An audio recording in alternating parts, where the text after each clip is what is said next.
Hey everyone, and welcome to the Ncast. I'm Guy Weissmantel, your host and Executive Vice President of Marketing here at Ncontracts.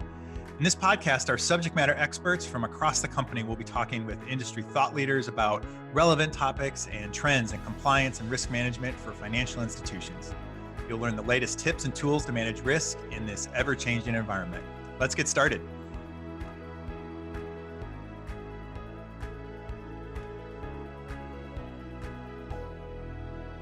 I'm really looking forward to our conversation today, Tara. Just what a pleasure it is to speak with you. From a perspective of who we're talking to today, we're talking with Tara Swart, Director, Compliance Services at All Covered in their financial division. Good morning, Tara. How are you? Well, nice to see you, Michael. Nice to see you too. So I actually have written some questions for our time together today. And, at a certain point here, normally when I write questions for these interviews, I think about what the industry and our audience, what they might want to learn, right? Or key points. But what I found in these questions were things that I actually would like to learn as well, right? So I really am particularly excited about your responses. And if it's okay with you, we're going to go ahead and jump right into these questions. Sounds great. All right, great. So Tara, out of all the different frameworks out there addressing information security and cybersecurity, to include NIST, COBIT, ISO, and CIS, what would you say is the best for community-sized financial institutions to adopt? You're right, there are a lot of frameworks. Can I pick letter Z? All of these. I would answer that question for community financial institutions. I would say follow the FFIEC guidance. Start with the IT Information Security Handbook. There's several other handbooks that talk more about information technology management, information technology outsourcing. Those handbooks rely on NIST in a large way. So they are tied to the NIST framework. But I think that they more clearly outline specifics that the bank regulators are looking. They more clearly outline what the bank and credit union regulators are looking for.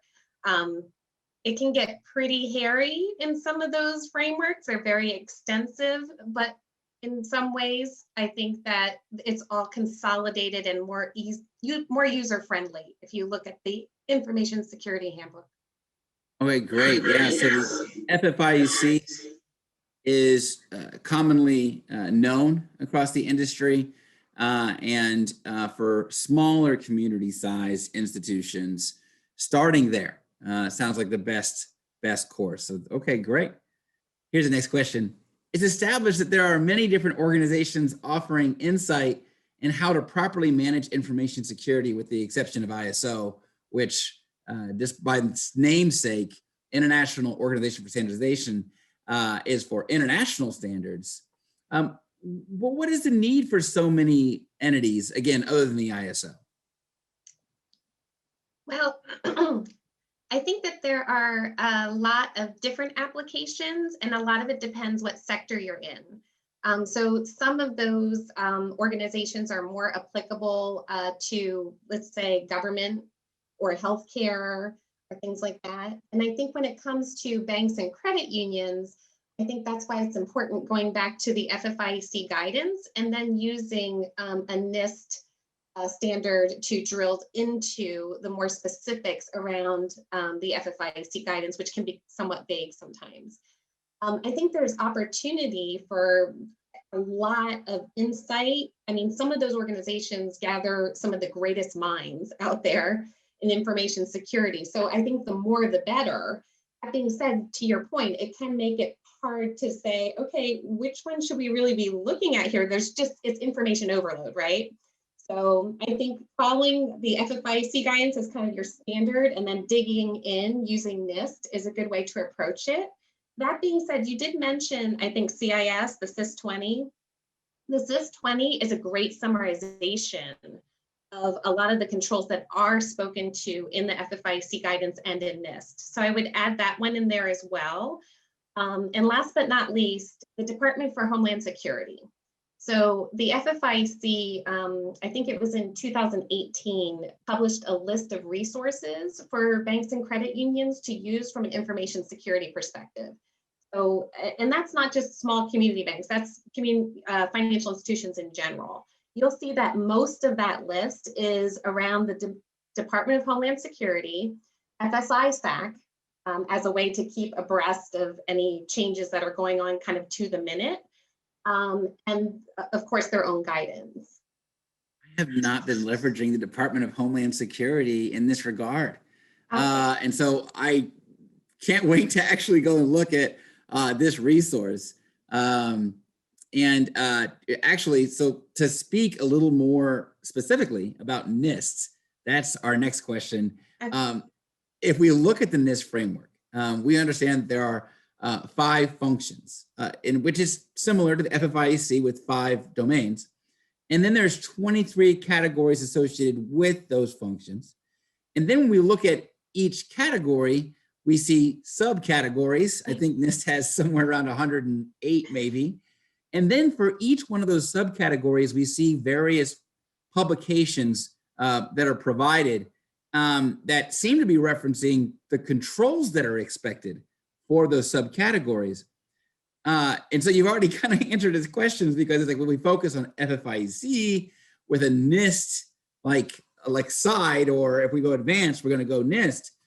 But the time that it takes for community institutions to go into every one of those references to find controls, how is that even possible? Well, I think one way is to leverage an outsourced virtual information security officer, because then all that research is being done on your behalf. So you don't have to have your employees dig through that information themselves. It's already kind of been funneled through, and the appropriate kind of portions have been pulled out. I think that is one way to leverage a third party, and it could be very cost effective that way.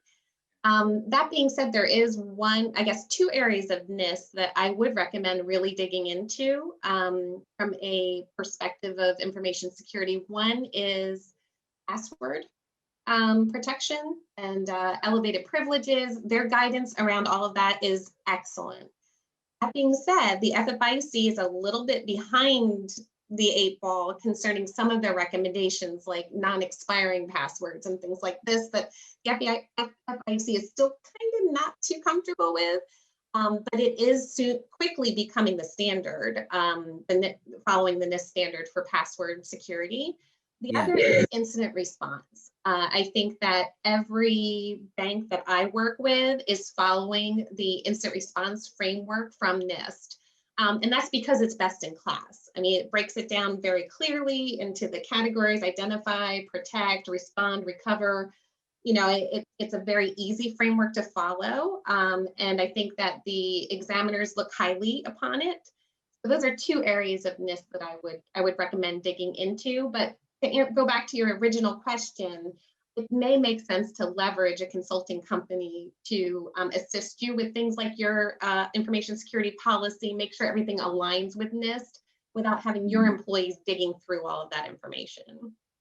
Okay, yeah, those are really good points of advice and points that you bring up. And to further on the incident response topic, what's top of mind right now, it's the SolarWinds breach, is the most recent publicly, made known breach from a third party perspective. Do you have anything to offer and what we should be doing in an incident response specific to the SolarWinds breach? Absolutely. I'm actually spending a lot of time on this right now, as you can probably imagine in my role, leading the team. So I think a mistake that some smaller community financial institutions are making is thinking that it doesn't impact them. It impacts every financial institution out there because it's so widespread. SolarWinds is so widely used, maybe not within financial institutions, but within the service providers for financial institutions. So having your incident response plan activated is a must for this incident. We're calling it actually the Sunburst breach because that's the name of the vulnerability that was inserted into the SolarWinds software. So even though your managed service provider may not have been using the SolarWinds Orion platform, Orion is the platform that was infected, there are many other implications. There are a couple of core processors that were using SolarWinds Orion, and there's many other service providers that were as well. So at the very least, from a vendor management perspective, you need to make sure that you're reaching out proactively to all of those vendors that can touch your systems and touch your confidential information, and make sure you understand the steps that they've taken to either follow the Department of Homeland Security guidance and unplug everything, convert everything over to a different tool, just make sure that they're responding it and get a positive assertion from them that your information was not impacted. I think that's a huge implication of this particular breach. Yeah, fourth party risk, right? And so now, not necessarily a question that I had came into this with, but there's a lot of course, the industry is much more aware of the risk related to fourth parties.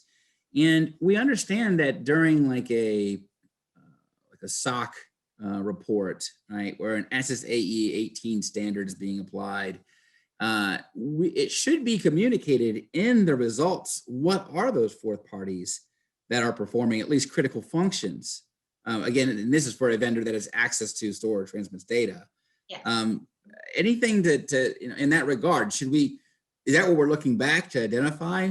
Is the fourth party Orion involved with my vendors? It's definitely those that have access to sensitive data. Yes, absolutely. I think drilling down into that next layer of subcontractor, or in this case of tools that are being used by your managed service provider, is essential. And you made a good point. Start with the SOC reports, because they clearly call out the subservicer requirements and what controls are placed on them. That may mean that your data is in places that you didn't know it actually exists. So it's not just your service provider and their cloud, it could be your service provider and their service provider's cloud as well has your data. So that's a great point. Yeah, and then there's a lot of questions on, well, what do I do with all that information? And would you recommend that if somebody does identify that, originally we thought that it was not relevant because we weren't using them, but then we find out that it was a subservicer or fourth party, but the information I received as part of the SOC did not include an awareness of the incident response, of what our client will do, or what additional work that they'll do to understand what the implication was. And you could be left with a lot of unknowns. Of course, that's a risk-based approach on what do you do today, or maybe even that consideration carried forward to decisions made for tomorrow. But what would be your advice in the lack of information that I found out that there's a subservicer, but that's all I know? I would actually, it's funny, we have a particular client who is drilling down now with us, even though All Covered it was not using SolarWinds Orion. But just from that overall question around subservicers and where that data is at, my advice would be to not be complacent. So even if you get a kind of non-response from your vendor, the vendors that really want your business are going to take the time with you to walk you through and make sure you understand, especially vendors that understand the standards that banks and credit unions are held to. You're absolutely expected to know everywhere your data resides. So if that means drilling down 3 stages in, you may get some annoyance expressed by some of those service providers, but hopefully not from the ones that understand you're doing your due diligence. So I would say definitely continue to drill down. A lot of the vendors out there are amping up kind of their due diligence information because there's a lot of pressure from the regulatory agencies to the banks, from the bank's vendor management systems to those third parties. So nobody should be surprised anymore that you're like drilling down to that next layer. So I would say persistence is key. Yeah, the prescriptive requirement or expectation isn't quite there yet, but you're right. It's not news though. Yes. So, okay. Because of the things that you're seeing, and because of we've talked about SolarWinds, and then what I learned, and I wrote that down actually, the sunburst, which is it's one and the same, but it's a different aspect of it, right? Well, what do you? So not only that, right? Because I feel we've talked about that at a pretty good amount today. But if there had to be a biggest mistake, just in general across the financial industry, with regards to information security, what might that be? I would say, in working with banks for so many years, and especially over the last 5 years or so, the biggest mistake I see, especially smaller community banks still making, is completely outsourcing the responsibility for oversight. So you have your managed service provider, maybe you have a managed security service provider, MSSP, and there tends to be this feeling, okay, well, I'm paying these parties to make sure that I'm secure. So that's the extent of what I need to do. I go to the board once a year and tell them all covered has it covered, or whatever third party has it covered. But that's not enough, is absolutely not enough. The reality is managed services is tough. There are so many moving parts, from patching to vulnerability scanning to your security information event management system. I don't care what company you have those with, somebody needs to be looking at those reports that are coming out to make sure it's operating the way it needs to. So I would say that when we bring on a new virtual information security client, that the first couple of reviews, we always find a lot of stuff. And it's just because in your mind, you're thinking, well, I'm the CFO of a bank. I don't know about information technology specifically, so I'm relying on this service provider. It's just not enough. And I think the examiners are starting to kind of come down on some even smaller financial institutions with making sure that they have that level of insight. So I would say that is probably the biggest mistake I see currently kind of being out there. We've seen a big improvement in banks making the investment into information security, even smaller ones. So I would say 4 to 5 years ago, a lot of our financial institutions didn't even have a security information and event management system. Now that's kind of standard. If you're with a MSP that's selling to financial institutions, a SIM should be part of the package. So that's just clearly, should be there now. That being said, it's this oversight piece. Like this, you have a SIM, but do you even know it's working? How do you know it's working? It's that piece. It's that when I kept on thinking the word challenge, because in every single risk discipline that there is, right? We see the word challenge, that the board is expected to challenge results and challenge expectations and challenge. And I think about the boards that I've been fortunate enough to have some interaction with in my time, but I don't even know what should I be challenging and what are those things. And so there are some free resources that do talk about what the board is expected to have, like these basic understanding of an information security program and basic understanding of what risks you have. The FFIEC, they published that board report. It's you could take it directly and give it to your board and satisfy some of your training. Do you kind of feel the same, like in all the disciplines in risk management, that the word challenge, while it seems so broad and general, that if you're not doing enough to even understand what you're challenging, then you probably aren't applying the right oversight? I completely agree. And I've had the opportunity to deal with various different boards. They're all different. But by and large, I think there's still, board members typically are running their own businesses. They want to be able to rely on an executive management team.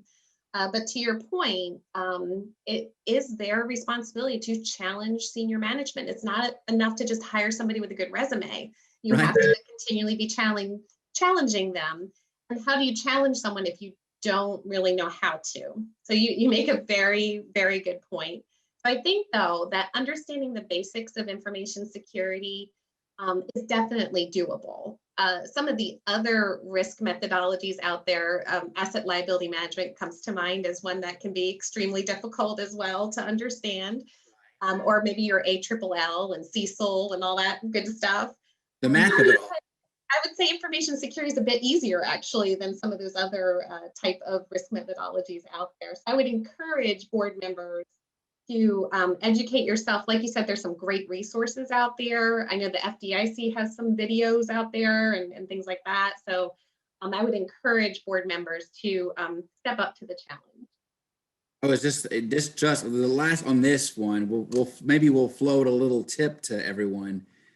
We talked about the five. Five is a pretty consistent number in various frameworks. So, I mean, I wonder if those are our drivers for content in our information security program, which probably should be at a minimum, that maybe you could start there, right? Like start at, what are your five? And if you don't know what your five are from an InfoSec perspective, then we might have to have a lot more conversations, but what are your five main components of your program?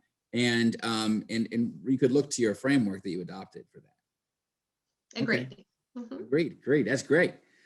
So we're running short on time. I actually would love to have many more conversations about, that's such an important topic, right? And I don't think, like you said, it's far from the boards. This is not something that's catching them by surprise. That cybersecurity and information security should be one of the most important things that they're talking about today.